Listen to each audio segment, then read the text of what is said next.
রাতের অন্ধকারে চুরি করলে মেলে পুণ্য, আর পিঠে লোহার বড়শি গাঁথলেও ঝরে না এক ফোঁটা রক্ত। মহাদেবের এমন অলৌকিক লীলার কথা জানেন কি? মহাদেব আর তার ভক্তদের এই অদ্ভুত সুন্দর গল্প নিয়ে মন শুদ্ধির আরো একটা নতুন পর্বে আপনাদের সবাইকে স্বাগত। চলুন আজ হারিয়ে যাই চড়ক আর নীল পুজোর এক গায়ে কাঁটা দেওয়া অজানা কাহিনীতে। চৈত্র সংক্রান্তির ঠিক 4 দিন আগে শুরু হয় এক অদ্ভুত রূপান্তর। প্রথম দিনে গ্রামের অতি সাধারণ মানুষগুলো তাদের প্রাত্যহিক জীবনের মায়া ত্যাগ করে সন্ন্যাসী বা ভক্তা হয়ে ওঠেন।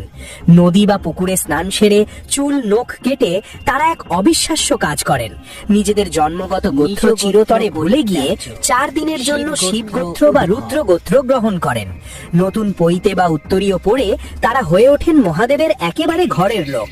আর নিয়ম মেনে শুরু হয় মাটিতে শোয়া এবং একবেলা নিরামিষ হবিষ্যান্ন খাওয়া।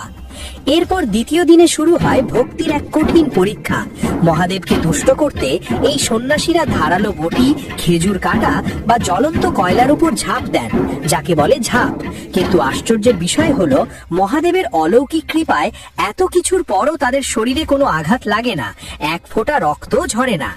এই কৃচ্ছ সাধনের পর আসে তৃতীয় দিন, অর্থাৎ আবেগপূর্ণ নীল পুজো বা নীল ষষ্ঠী। এদিন নীলকণ্ঠ শিবের সাথে দেবী পার্বতীর বিয়ের উৎসব পালিত হয়। গ্রামের মায়েরা সারাদিন উপোস থেকে সন্ধ্যায় শিব মন্দিরে নীলের বাতি জ্বালান এবং শিবলিঙ্গে জল ঢালেন। আর সন্ন্যাসীরা এদিন শিব গৌরী সেজে বাড়ি বাড়ি ঘুরে গাজনের গান গেয়ে ভিক্ষা সংগ্রহ করেন। কিন্তু সবচেয়ে রহস্যময় ঘটনাটি ঘটে এই নীল পুজোর রাতেই। সন্ন্যাসীরা দল বেঁধে গ্রামের গৃহস্থের গাছের ডাব বা নারকেল চুরি করে খান। বাড়ির মালিকরা গাছের ডাল নড়ার শব্দকে সব বুঝতে পারলেও কেউ কাউকে বাধা দেন না, কারণ সবার অগাধ বিশ্বাস সন্ন্যাসীদের এই ফল খাওয়া মানে স্বয়ং মহাদেব তাদের গাছের ফল গ্রহণ করে আশীর্বাদ করে গেলেন।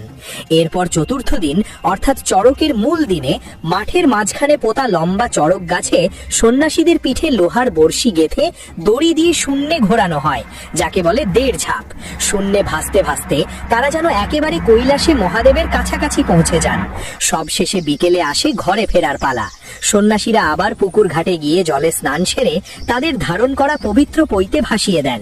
এর মাধ্যমেই তারা মহাদেবের শিব গোত্র ত্যাগ করে আবার ফিরে যান নিজেদের পুরনো গোত্রে এবং চিরচেনা সাধারণ জীবনে। 4 দিনের জন্য দেবতা হয়ে ওঠার পর সব ছেড়ে আবার সাধারণ মানুষে ফিরে আসার এই চক্র সত্যিই অবাক করার মতো। আমাদের আজকের এই অজানা তথ্যগুলো আপনাদের কেমন লাগলো তা কমেন্ট করে অবশ্যই জানাবেন। আর আপনি যদি মহাদেবের সত্যিকারের ভক্ত হয়ে থাকেন তবে ভিডিওটিতে একটি লাইক করে কমেন্টে হর হর মহাদেব লিখতে একদম ভুলবেন না।